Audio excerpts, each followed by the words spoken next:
All right, to use Keith's word, a rude awakening tomorrow after today. Yeah, it's because today would be be easy to think like, oh, we've rounded the corner, it's spring-like. Yes. No. It's felt like that for a while. It's Yes. going to be cold tomorrow, and in between we might have a thunderstorm. So, kind of sure. what you expect in February, I guess is what I would say.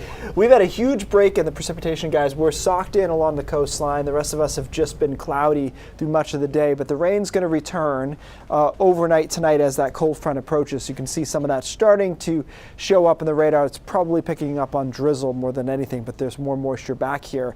We got to get this cold front, which is right about here, through tonight, and that's where the squall line is coming from, and then behind it is much colder for the rest of tonight into tomorrow. So I think as we get into 8, 9 o'clock tonight, we'll start to see the rain increase. There's that squall line moving through New Hampshire around 8 o'clock, 9, 10 o'clock into southern Maine. Then it's by 11, it's through Augusta on the way to Bangor. And this thin line right here, although it doesn't look like much, represents that possibility of a squall line where we could have our strongest wind gusts.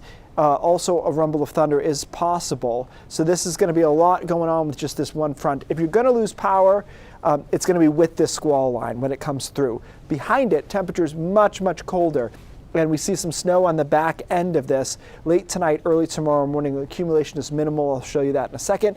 Temperatures, though, by tomorrow morning, 20s, teens, single digits, plus a wind chill. That'll make us feel like we're below zero in a couple of spots by tomorrow morning. So, yeah, that is a drastic change from where we were before. Doesn't last long, though. Temperatures moderate by Friday midday or so. We're back to about 40 degrees.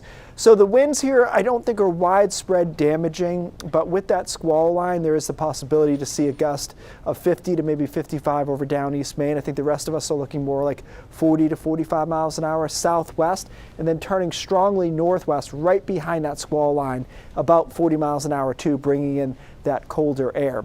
We have a flood watch. There hasn't been a ton of rain here. I think we're going to be okay. It's really just going to be about ice jams, whether or not we get the rivers flowing, and then we have ice jams upstream that sometimes, downstream, that sometimes is an issue. As far as snowfall goes, most of us will see just a quick coating maybe. The mountains could see an inch of snow.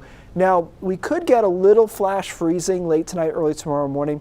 The only thing I'll say about that is typically that's over forecast. You see a really cold air mass and you say, well, everything's going to freeze.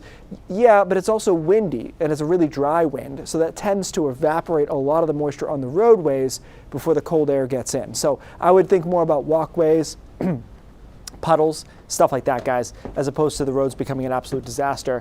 Obviously, there might be some sanding trucks out late tonight, early tomorrow morning. Probably wouldn't kill us. The weekend looks okay. I wanted it to look better. There's a shower possible there on Saturday during the day, and then mostly cloudy on Sunday. There's just a pesky low kind of hanging around.